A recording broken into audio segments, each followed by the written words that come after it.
Now this is classic London. We've come here, but the weather is raining. So you could say there is heavy rain. That's a collocation that you would use in English. You would say heavy rain or light rain. Now at the moment, it's heavy rain. Yeah, it's a bit of a downpour.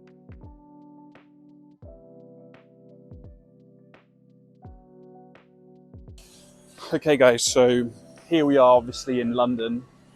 As I said before, the weather is it's not very good today, sadly. But that's okay, we make the best of it.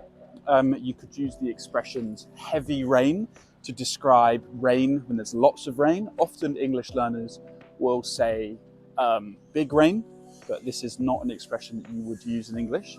We would use either heavy rain or light rain to describe lots of rain or a little bit of rain. You could even say it is drizzling outside, or you could say it is pouring down. Another idiom that's very, very famous is it's raining cats and dogs. Now we use this idiom to describe, again, very heavy rain. Now, if you've ever come to the UK, usually you will have experienced some type of bad weather, whether that's rain or thunderstorms or something like that. But it's all part of the charm. And if you have an umbrella, which is often called a brolly, it's a slang term to describe an umbrella, a brolly, you should be okay.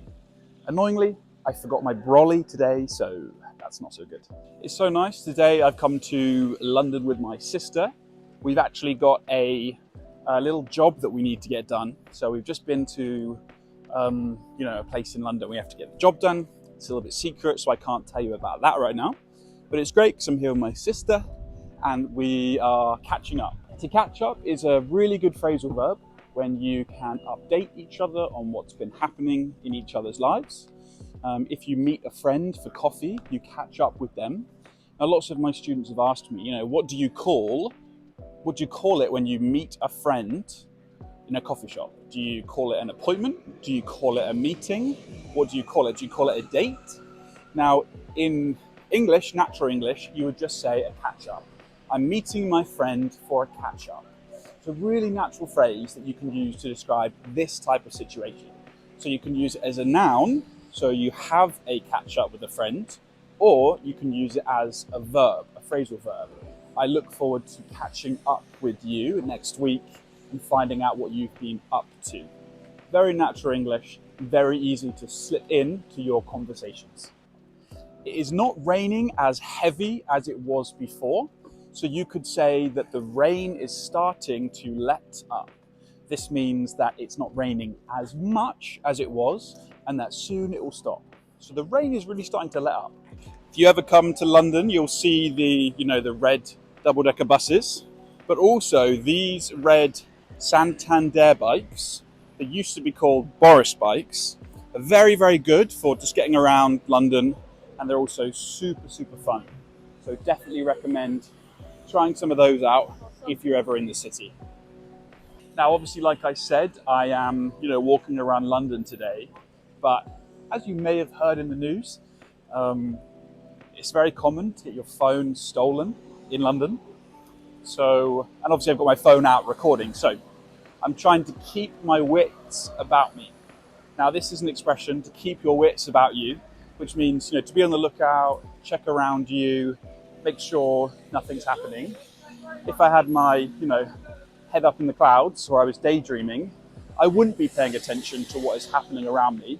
But if I keep my wits about me, then I'm, looking around, making sure I'm safe and that nothing strange or weird is going to happen. So another really good expression you can add into your English to keep your wits about you. Okay, continuing with our rainy day tour of London. Here we are this is St. Paul's Cathedral, which was, I believe, the tallest building in London for several hundred years. Survived the Blitz in World War II, which was the attacks on London during World War II, and also was the setting for the wedding of Princess Diana and Charles. So that's interesting. Obviously that marriage didn't go too well, but still a cool fact about this building. So yeah, let's take a little look around from the outside. Beautiful. Now what's interesting about this building is, now I'll put some pictures on because you can't really see from this angle, but there is an incredible dome on the top of this cathedral, and it's just super beautiful, and you can see it from all around London, and it's just amazing. So make sure you check that out. Now, in true London fashion, the rain has not stopped, it's not let up. It's actually got a bit heavier, which is annoying, but oh well. Here you can see a much better view of St. Paul's Cathedral. Now I'm getting quite wet now, so you could say that I am sodden. Now if you are sodden, that means that you're very wet. So hopefully we can get a coffee somewhere. We can grab a coffee and dry off a little bit. But yeah, this really is living up to the stereotypical British weather, isn't it, right now? Raining, grey skies, but we've got a smile on our face, so that's all that matters, right? We're making the best of it. So we've still got St. Paul's Cathedral behind us. This is called the Millennium Bridge. It's just a footbridge, which means there's no cars. It's just for pedestrians. Now, pedestrians means people walking, basically. And the rain is still falling down on us, which is it is what it is. But you can see the skyline of London around us. Now, these grey skies, we would call that overcast. Now, when the sky is just grey and cloudy like that, we would call this overcast. So, as we said before, this is the Millennium Bridge. Now, this was opened in, I believe, June 2000, the year of the millennium, 1,000 years. So, it was opened in June 2000 to celebrate the millennium. But what's interesting, it was actually closed 2 days after opening because it was wobbling so much. Now, when you walk over a bridge, we use the verb to cross. So you cross a bridge. Now, this is the Tate Modern. As you walk over the Millennium Bridge from St. Paul's, you come to the Tate Modern. Now, I'll be honest, it's not really my taste. Some of the artwork there is just a little bit, what's the word? Solemn? Maybe it's a little bit solemn. Yeah, but I'm sure lots of other people like it. But we shan't be going in it today. You might recognize this bridge from the movie Love Actually. If you've seen that, there's a scene where the little boy who is in love with the little girl from school runs over this bridge. Okay, so we're just walking along the River Thames. These are the banks of the River Thames. And we have stumbled upon Shakespeare's Globe Theatre. Let me show you. There it is. So we use this expression, stumbled upon, when you find something unexpectedly or by surprise. So I wasn't expecting to see Shakespeare's Globe Theatre, but I stumbled upon it whilst I was walking along the River Thames. Okay, here's one recommendation I have for you if you are ever in London. Now, there's lots of, viewing areas or rooftops or things like that. But my favourite one is in a building called the Walkie Talkie Building, okay? Now, it's over there, that one.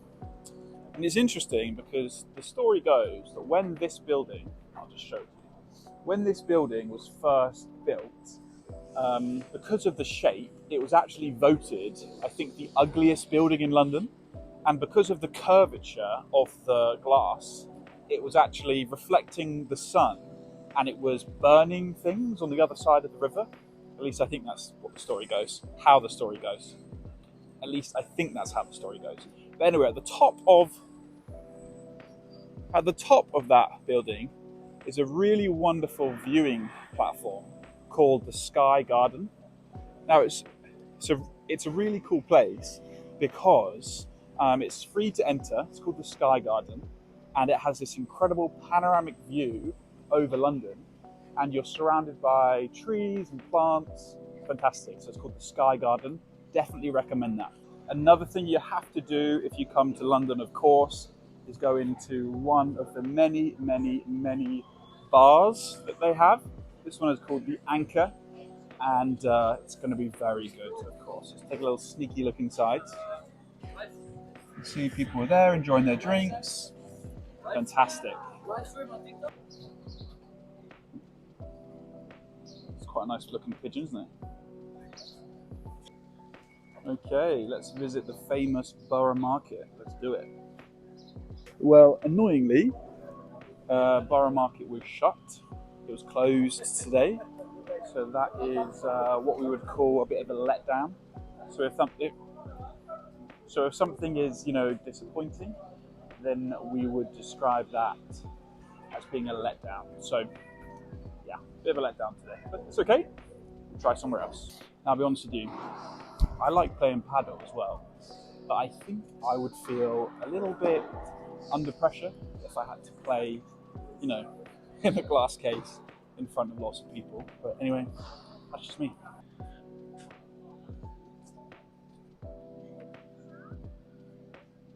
This is called HMS Belfast, and it is docked along the River Thames. And I don't really know much about it, so that's kind of it. But next to it, you've got Tower Bridge, which I'm going to show you in a second. Okay, so this is not London Bridge. Now, so many people come to London and call this London Bridge, but it's not London Bridge. It is actually called Tower Bridge.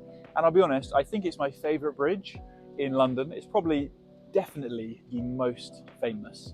It's definitely a famous landmark.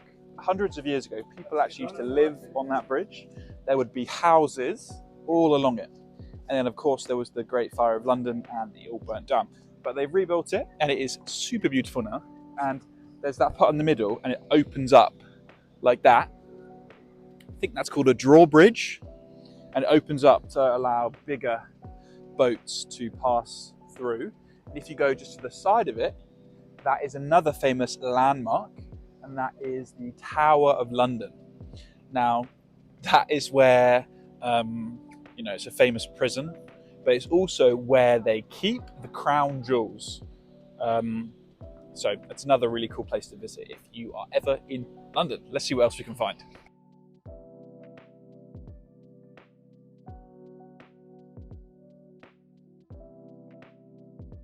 Okay, so now we are walking across another bridge in London. Now, this is the one that you would have seen earlier. Let me show you. It is Tower Bridge. Now, people actually live and work in these things, which is a very cool thing. But this is the view across the city. The rain did stop for quite a while, but it has just started spitting. Now, when we say that the rain is spitting or it's spitting, it means it's raining, but very, very slightly. So it's just started spitting. Hopefully it doesn't continue, and hopefully the rain doesn't get any heavier, but we will see. So we've crossed over the bridge, over Tower Bridge to the other side, and now we are at the Tower of London, which is a very famous landmark here in London. We're going to check it out, which is a phrasal verb which means to look and find out more information about something, to check it out. Okay, so let's have a look.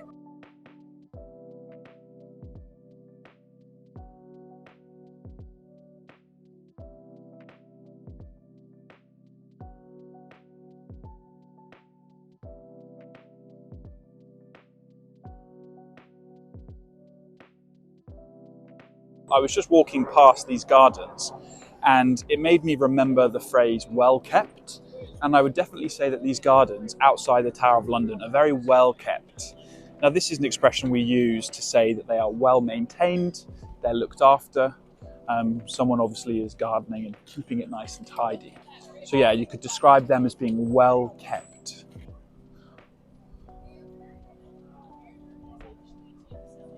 So there's so many tourists at the Tower of London or outside the grounds, and it really made me think of a word. It's a very common mistake that I hear so many of my students making, where they say that if there are lots of tourists somewhere, they would say it's very touristic. Now, touristic is just not a word in English. We wouldn't say a place is touristic. We would say a place is very touristy. Touristy.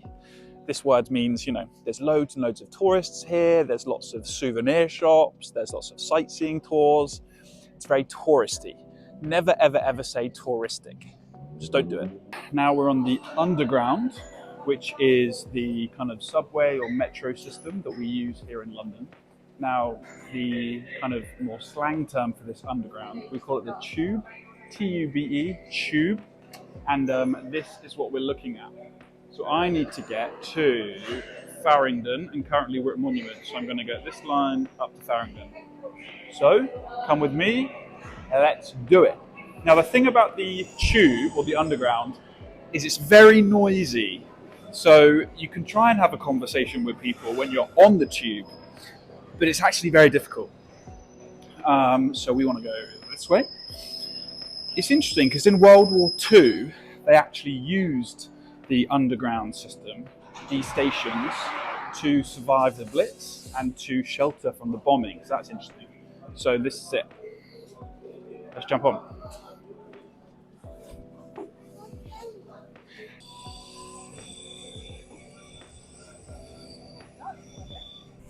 And now the weather has completely done a 180. It's changed, it's swapped completely, and it's beautiful and sunny again here in London. You could say the weather is very changeable in the UK. If you don't like the weather, just wait 5 minutes and it will be something different. But anyway, London in the sun is beautiful. Honestly, the weather, I can't believe it's changed this much. Anyway, we're walking around now and we're near a building called the Gherkin because it's shaped like a gherkin. But anyway, we're surrounded by lots of these tall buildings. Now we would call these tall buildings either skyscrapers or high-rise buildings.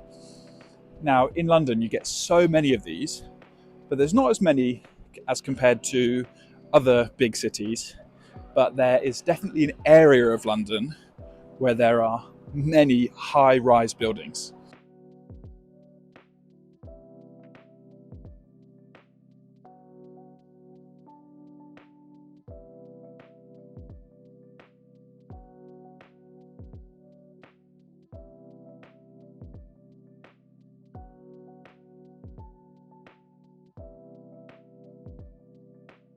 We're finally back home after a long and tiring day in London. I got everything done that I needed to, and hopefully you've learned some new vocabulary that you can use in your everyday English.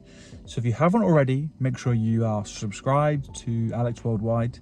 Like this video, give us a comment, and I look forward to seeing you in the next one.